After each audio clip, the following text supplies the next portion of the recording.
This affects a football team that is trying to focus on winning. If they don't want me here, they don't want me here. I'll go about my business.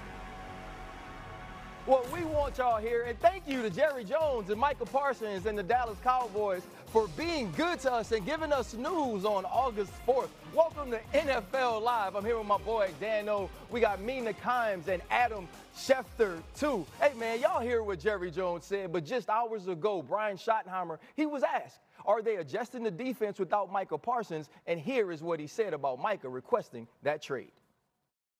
No, we're still planning on moving Mike around and putting him in all the spots that we see him and using our fronts the way we want to see it. And no, we just, we go about our business every day. We live in the moment. We focus in the moment.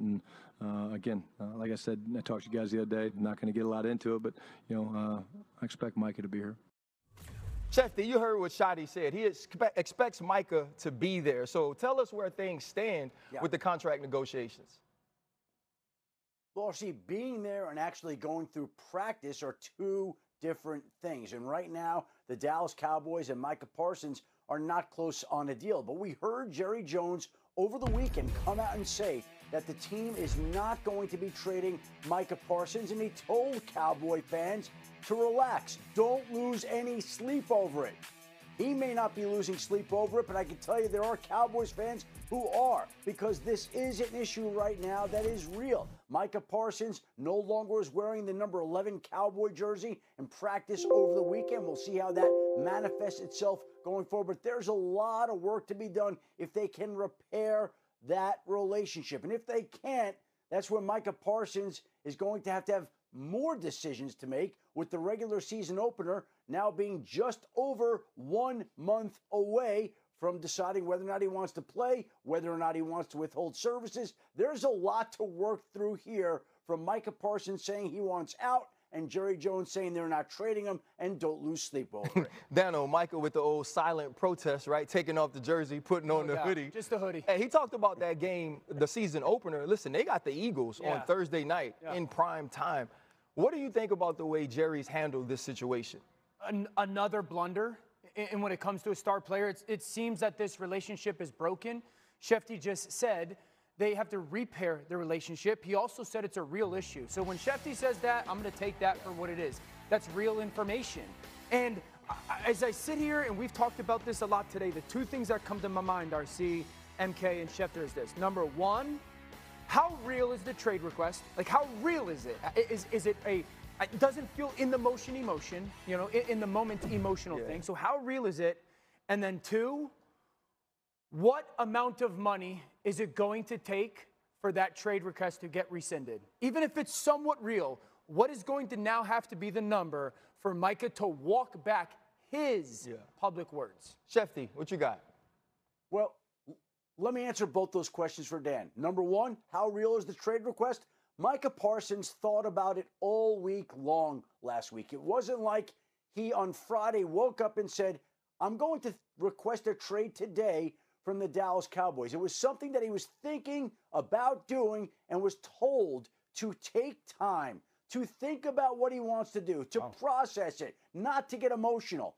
And ultimately, in the end, he still felt like he had to announce that he wanted to be traded. We can get insider RC's thoughts on this as well before I go on to Dan's second question about the money involved. Look, we heard Myles Garrett come out and say he would never play for the Cleveland Browns ever again. He'd rather walk to Canton, Ohio, whatever it was. And in the end, money solved the issue. He became, albeit briefly, the highest paid non-quarterback in the game. So let's be frank.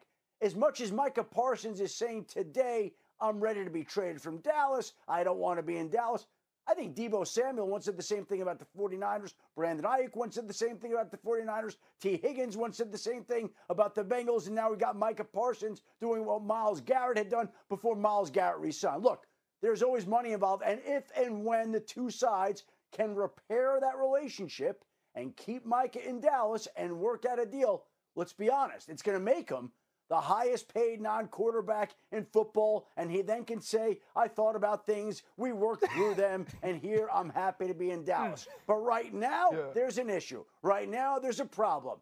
And RC can attest to that, I think, right, RC? Yeah, I know a little bit about what's going on, Dan. It's just a broken relationship. Yeah. That, yes, money will solve, but I don't know if it's just going to completely erase him publicly coming out and notifying the fans, I don't want to be here anymore. Well, listen, we're talking about Jerry Jones and Micah Parsons, sort of this back and forth, Mina, but this doesn't just affect that relationship. It affects this defense. What does this defense look like without Micah Parsons? It's not great. I mean, don't get me wrong. I actually like the pass rush depth they added around him. Dante Fowler Jr., Donovan Azaraku, nice mix of young and old. But I like them a lot better when Micah Parsons is being double teamed, on the way to the quarterback. And that's the other aspect of this.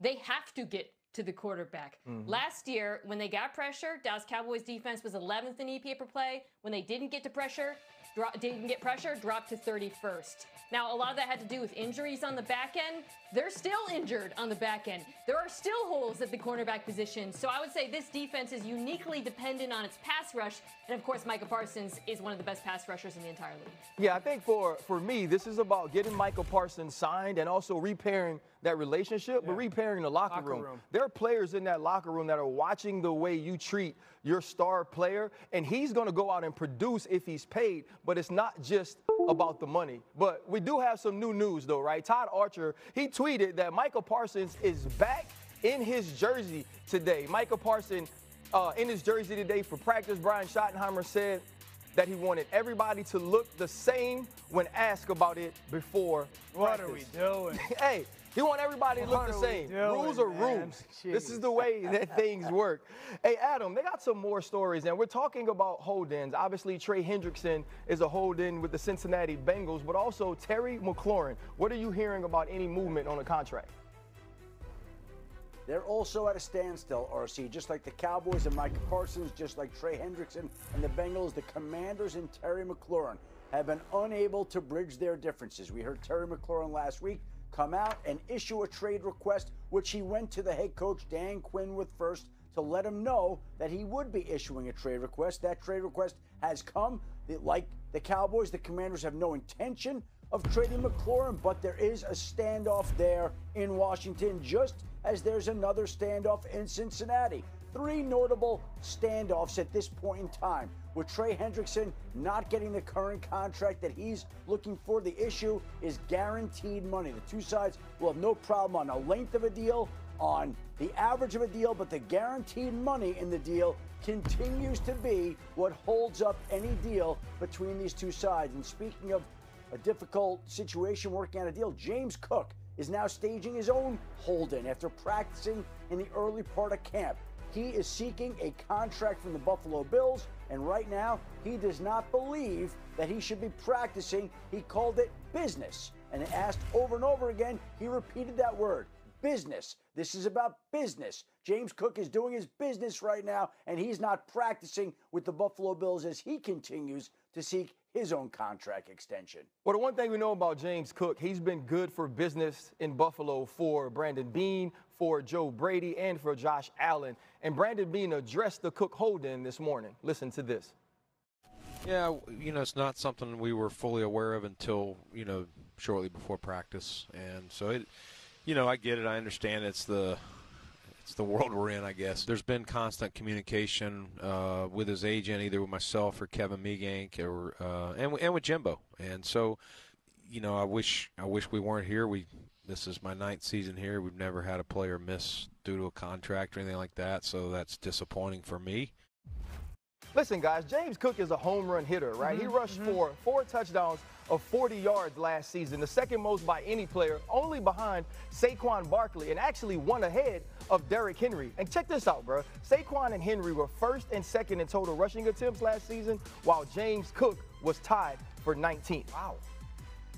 Mina, when you look at James Cook, how much of a difference does he make versus the other running backs of the Buffalo Bills? I like the whole group, Ray Davis and the Ty Johnson as well, but I think Cook is unique in his vision and his elusiveness, and that's captured in, to me, a stat. He was contacted behind the line of scrimmage at the second lowest rate of any back in football last year, behind only Jahmyr Gibbs. Ray Davis was 17th. And I think that's really important because not only is he's a home run hitter, he helps keep this offense on time. Look, the Bills do not have a group of world beaters at receiver. They have an all-world quarterback, but they also have a dominant run game. And I don't like the idea of taking Cook out of this group because I thought he was exceptional last year, and you saw him really develop, particularly when it came to that vision. James Cook is the second most important person on this offense. Obviously, Josh Allen at quarterback is, and the unit of the offensive line, everybody's offensive line matters. But when it comes to the importance of somebody on an offense, he's the second most important player on their offense. And to Mina's point, we showed the stat, RC, you talked about the home runs. Yeah. The Bills don't have this unbelievably exotic run game. There's a beauty in the simplicity that they go through. And you know how comforting it is for Joe Brady to be able on first down to call some of those basic runs when they had 6 offensive linemen on the field, and him to look down at his call sheet and go, all right, I'm either calling 1st and 10 or I'm calling 2nd and 6. Yeah. You know, like there was very few negative runs, very few you missed the holes, very few you tried to do too much. And so that rare ability of you got us 4 because that's all that was there, or you got us 15, 20, 40, and you made it the last third of it on your own, that's unique. And I hope Buffalo gets this done because he is vitally important to that offense. But I think you mentioning that he was number 2 also alludes to the point that him being number 2 and being as good helped number 1, who is Josh Allen, be much better, much more efficient with the football as well. Decision making, all of those things kind of go hand in 100%. hand. And one of those receivers that Josh Allen was throwing to was Khalil Shakir. Adam, he was injured in practice. What's going on there? RC, he's got a high ankle sprain. They're saying he's week to week, but this is going to be a multiple week injury. And now there's a question as to whether Khalil Shakir will be ready for week 1 when the Buffalo Bills play the Baltimore Ravens, who have their own injury question to a skill position player in Isaiah Likely, who's got a fracture in his ankle. And so there are questions about whether Shakir will be ready for week 1 against the Ravens. There are questions about whether Likely will be ready for week 1 against the Bills. Both teams have questions, but Khalil Shakir really has developed into Josh Allen's probably most reliable target, and now his status for week 1 is up in the air. Listen, he's such an important piece to that offense. That's why they signed him in this offseason. You hope he's healthy very early in this season. But, guys, we're just getting started here on NFL Live. And a normal thing that happens in Latrobe, Pennsylvania, the Steelers defense is dominating in camp. But don't panic, Steeler Nation. Someone here says that's exactly what Pittsburgh needs. Plus, the Ravens coach John Harbaugh had high praise for his franchise QB, one of the greatest of all time in Lamar Jackson. He said, can he go down as one of the best passers we've ever seen? We don't want to miss what Dan has to say about that. And NFL Live is brought to you by Popeyes. Love that chicken from Popeyes. I think they only did that because I'm hosting today.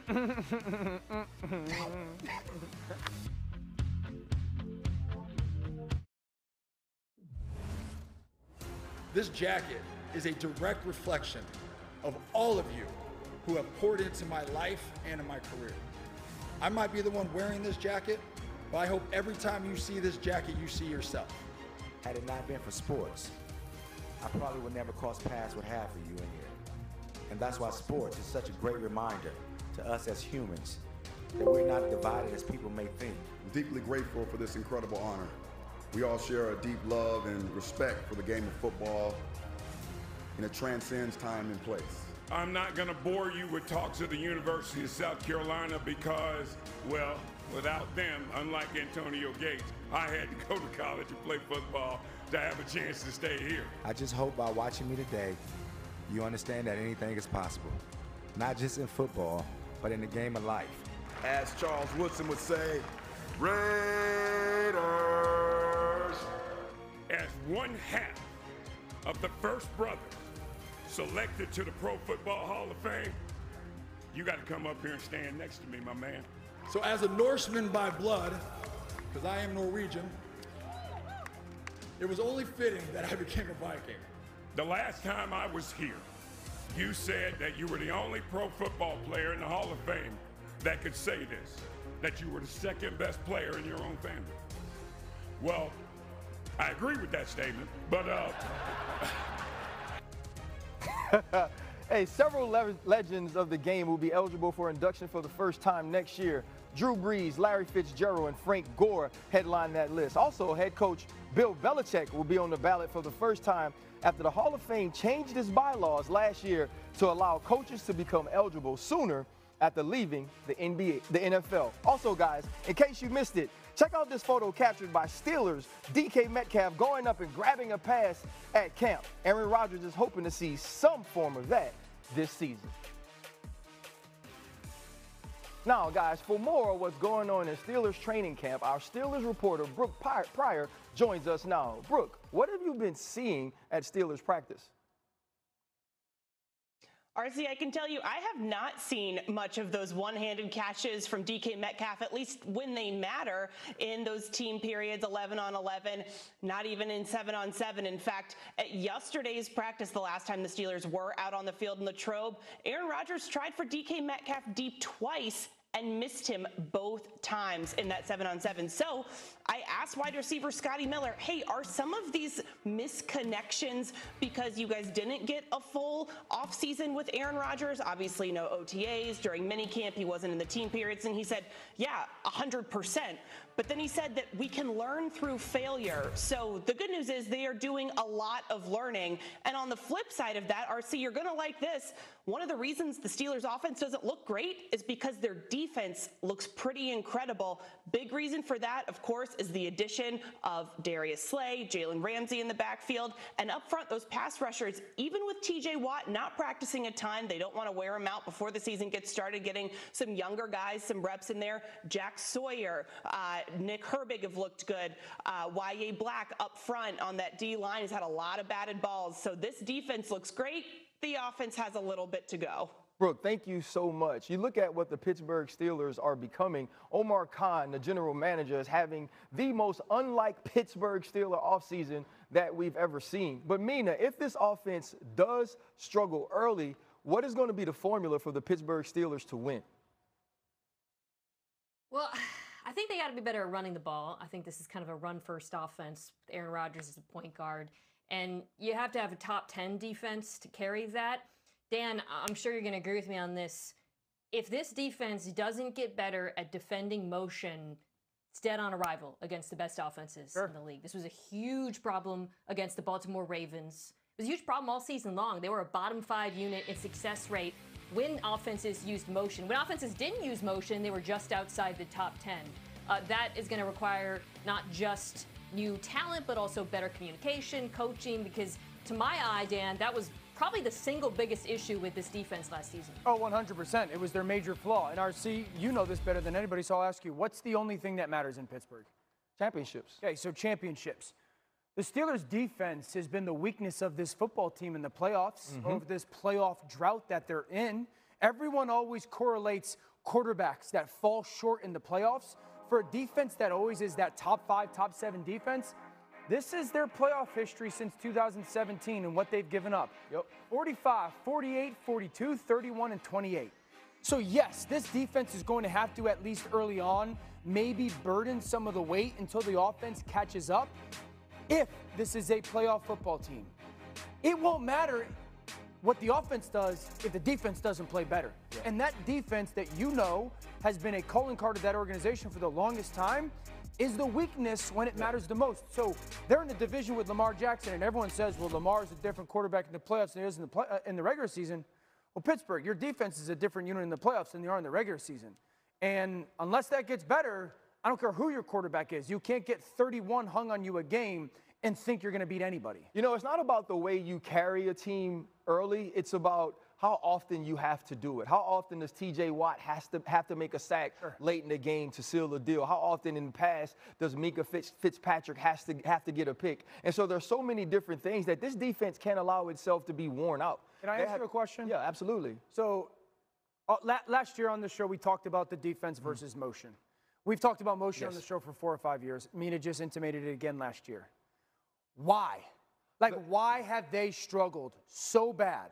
So first thing is, they don't practice against it a lot. How often have we come in here and talked about the Pittsburgh Steelers offense being an offense that motions all the time? So you don't get to see it in practice. If you're the Los Angeles Rams, you see it all the time. If you're the San Francisco 49ers, you see it all the time. But if you're the Pittsburgh Steelers, an offense that has been mostly stagnant, it's difficult to get those reps. Now, let's think about back in the day. The Pittsburgh Steelers could run the football, but they could stop the run. Why was that? Because you're spending every practice, you're hitting Deuce Staley, and also you're out here hitting Jerome Bettis. Mina, you have something else?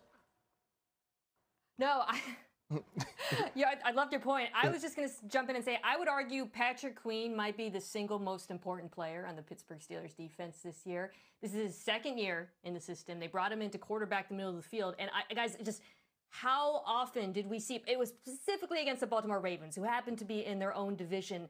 It felt like Todd Monken and that offense were toying with the second level of the Steelers defense. They have to spend their entire offseason keying in on that because if they can't get that fixed, if they're not consistently displaced or not displaced the way they were last year, I just don't see how it gets better, even with the great pass rush. Yeah, and I love that point. I love your point. Mike Tomlin's like one of the greatest coaches ever. It has to get fixed. He has to put his imprint on this defense, but in the innovative way that he's moved, the way he coaches the people, he has to be more innovative in the way that he coaches schematically as well. And to the Patrick Queen point, he wasn't the guy at LSU. He wasn't the guy at Baltimore. Now he has to be the guy in Pittsburgh. He has to quarterback that defense. And also coming up, speaking of quarterbacks, the coach quarterback competition is heating up. Anthony Richardson looks to reclaim the starting job, but Mina says there's one thing that could stand in his way. Up next, she'll explain.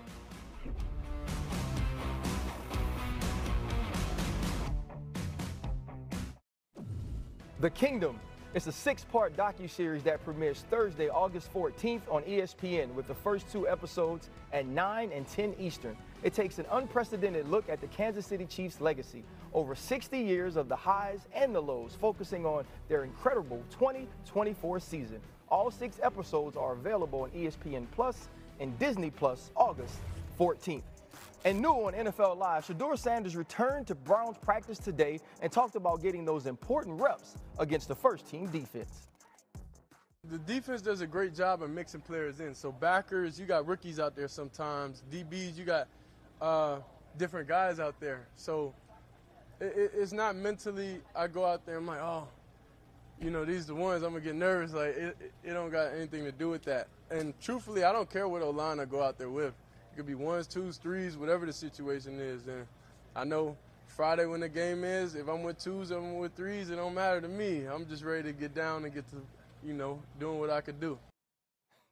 Shedeur Sanders seems ready to play. Now let's stay with the Browns as we get to some top stories with Adam. Adam, what's going on with the QB competition in Cleveland? Well, RC, Shedeur Sanders returned to practice today after missing some time with shoulder soreness. However, rookie quarterback Dylan Gabriel is now limited due to hamstring tightness. So there are a couple of minor injury issues to monitor with the Cleveland quarterbacks as they also continue to take long looks at Joe Flacco and Kenny Pickett, who figure to be in the lead for the starting job. And of course, we have the Micah Parsons issue in Dallas right now. He is back at practice today wearing a number 11, which just goes to show you that there can still be progress that's being made, even though he... Okay, I think we might have lost Adam for a second here. So we're going to get to the coach here. Dan. So, Dan, the coach put an or in their QB depth chart, right? It's Anthony Richardson or Daniel Jones. And when you think about this, we obviously know when you bring Daniel Jones over, it's to bring him over to compete. If you're Anthony Richardson and you're looking at the depth chart and it says that in quotations or, what's your feelings? Absolutely nothing. I control who the starter is at the top of the depth chart on September 7th. That's week 1. August 4th doesn't matter. Anthony hasn't participated fully in all of the offseason, so that was going to be a natural thing. They told us this was going to be an open competition. So my mindset, if I was Anthony, would be I control who's the starting quarterback come September 7th, not August 4th, and that's very much so the least of my worries. Yeah, and for me also, too, when it says or, it's better than it saying Daniel Jones first and Anthony Richardson at number 2. But this is not about the depth chart, Mina. This is about what happens on the field. And what does Anthony Richardson need to improve on in order to get that starting position? A bit of a broken record here, but it's obvious he just needs to make the layups. Throws of 10 yards or less, so including negative throws, screens. Anthony Richardson was the only quarterback in football last year with a sub 60% completion percentage. No other quarterback completed less than 65%. And that matters because he does a lot of other things really well. I mean, he's got great arm talent, obviously throwing downfield. He's a terrific athlete. He doesn't take a lot of sacks. But if he can't make those layups, Dan, more consistently, it's never going to happen for him because you can't play quarterback in the NFL without at least some efficiency throwing the ball underneath. Dan, when we talk about basketball, the layup is the easy shot. Yeah. What is it, or how can someone like Anthony Richardson improve on making those easier throws? Yeah, it's a great question, great point. 56% completion percentage on throws under 10 yards last year. To Mina's point, dead last in the NFL.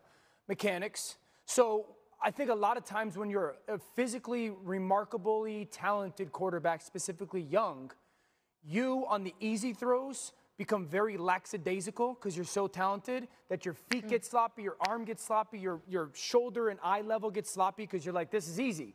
And then the throws down the field, you watch them make those 20-yarders and you go, how do you make that throw, but you missed the 5-yarder? So the obsession with paying attention to those small things, the mechanics of it. I think the second thing is, Zach Wilson used to struggle with this too. Don't miss. Like, you know, with 20 yards downfield, it's like, I'm just going to step on this one and rip it. And it's like that pulling of the string, don't miss. And I think the second thing that would help, because I agree with that layup part, is they struggled a ton in Indy last year with drops.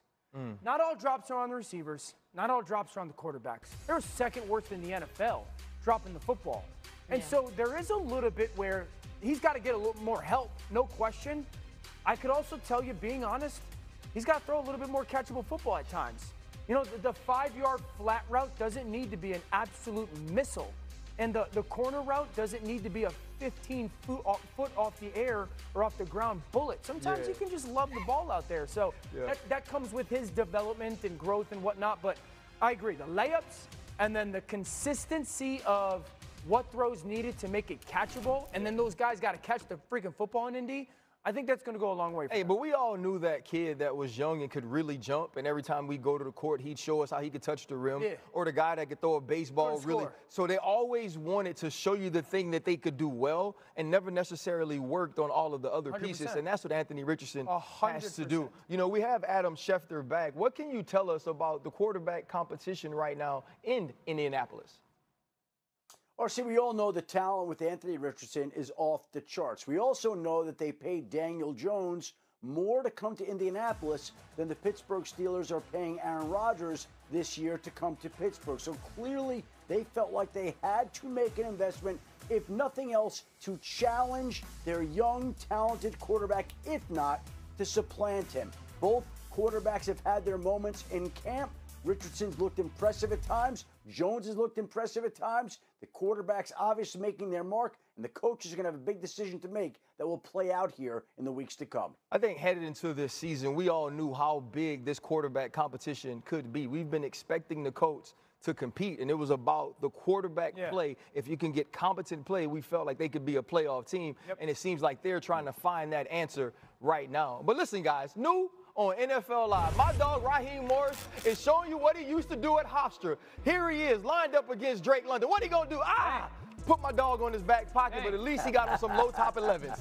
Hey, this is the difficult thing about being able to once do something, Dan, and then seeing what NFL is really like. Listen, Raheem, I know what that's like, man, to have public embarrassment where you do something that maybe wasn't in your previous thought plan. So I want you to keep your head up. I want you to keep your head up. Hey, guys, next on NFL Live, Tyreek Hill has some thoughts on the Dolphins' offense, but Mike McDaniel responded this time. Are folks getting tired of Cheetah? And are the tensions rising in Miami? Someone here thinks so.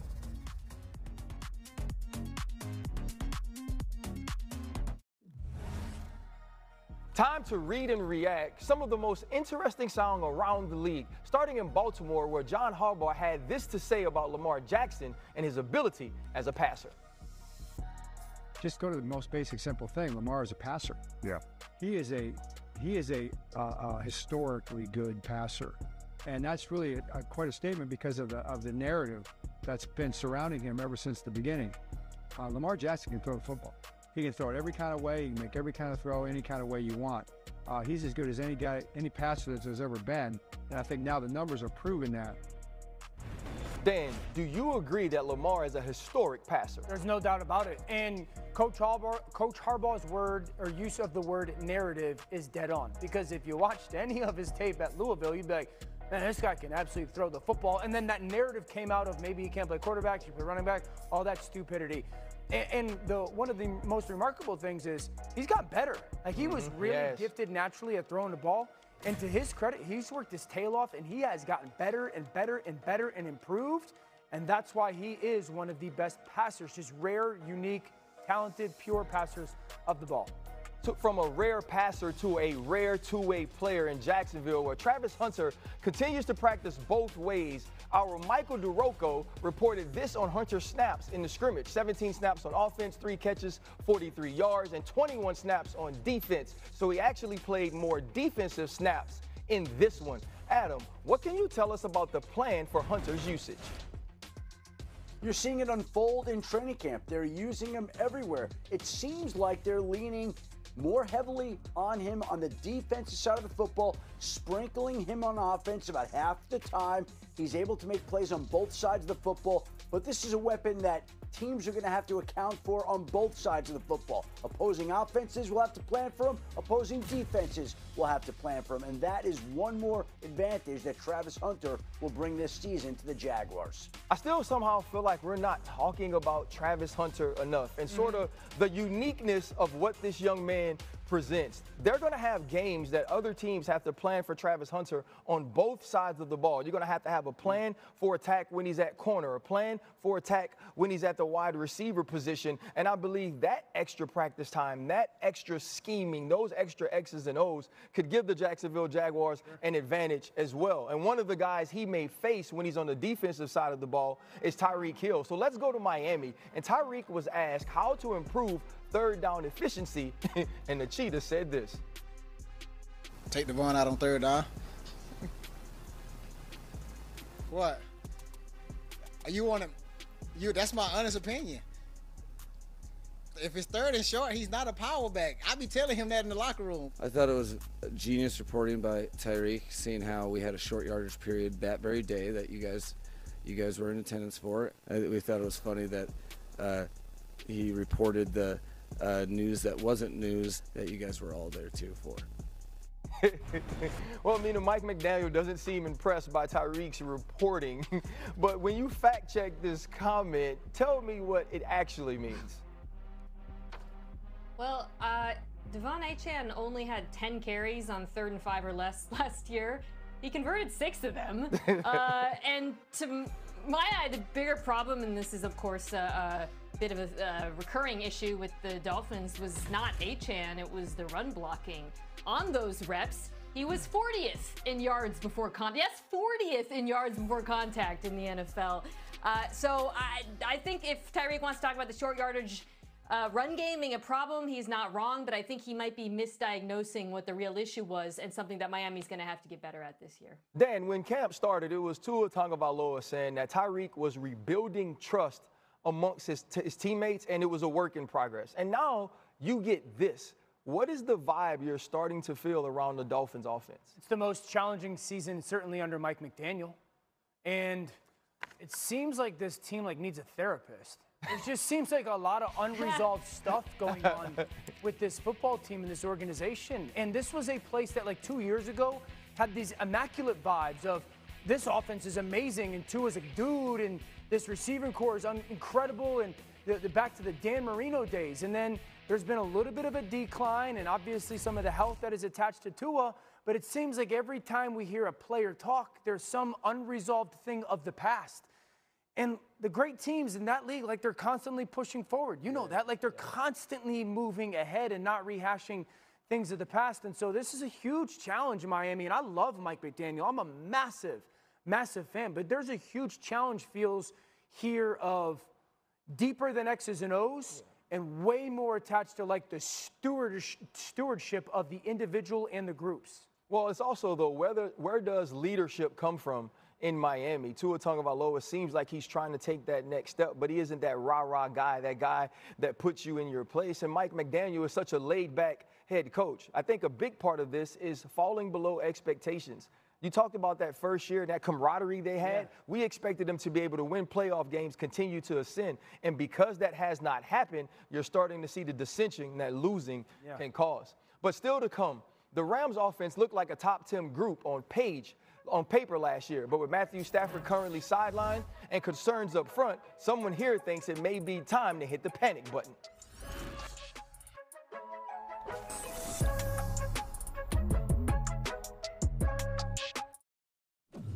ESPN Fantasy Football is the #1 fantasy game with this season right around the corner. Download the ESPN Fantasy app to play or sign up now and get your league started at espn.com/fantasyfootball. Now let's get back to more top stories with Adam Schefter as we revisit some of the Micah Parsons news. Well, RC, he's back at practice today, and he's back wearing number 11, which is something he wasn't doing over the weekend when Jerry Jones said that he was not ready to trade Micah Parsons, and he told Cowboys fans not to lose any sleep over it. That's how Jerry Jones interpreted it. He obviously does not want to deal Parsons. We'll see if the two sides are willing to sit down and figure out a contract extension, but Mike has got some decisions to make. Meanwhile, the NFLPA has named its interim executive director, David White, who's CEO of an executive coaching and strategic consulting firm. He's the board chair of the Federal Reserve Bank of San Francisco. He's a lawyer, he's a Rhodes Scholar, and he is now in charge of helping to put back the pieces of an organization that has had a challenging summer, to say the least. Meanwhile, Matthew Stafford still hasn't practiced in training camp due to a lingering back injury, but the Rams do not sound concerned. This sounds like more of a maintenance issue where they're being smart with a 37-year-old quarterback who they feel like doesn't need the work necessarily right now, and they feel like if there were a game today, Matthew Stafford would be able to play. So again, disconcerting that your quarterback's not practicing, but it doesn't sound overly alarming at this time. Mina, are you alarmed about Matthew Stafford and this offense now that he's also missing these joint practices? Not especially. I mean, look, you never want to hear back issues coupled with someone in their late 30s. I say that as someone in her late 30s. But it's Matthew Stafford. They're obviously not going to force the issue with him. I would say the bigger thing for me, Dan, and the thing that concerns me more is just the status of their left tackle, Alaric Jackson, who has missed the offseason. He's been out with blood clot issues. The date of his return is still unknown. We know Christian Barmore with the Patriots dealt with that, missed a lot of last season. And I think there's hope in Los Angeles that he'll return, maybe in late September or something like that. But we don't know, and that's concerning because you saw how much Stafford suffered from the lack of continuity on the offensive line last year when there were a ton of issues in the first half of the season. And that is something I can say with confidence about him, a quarterback in his late 30s. Pass protection is paramount, especially because if the pass protection is there, this Rams offense should be tremendous. The passing attack with Devontae Adams is going to be so explosive. I'm so excited to see it. But Dan, if they can't protect Stafford, I am very worried. I don't know if you share my concern. No, totally. Last year's an anomaly. You're not going to consistently do that. I would tell everybody this.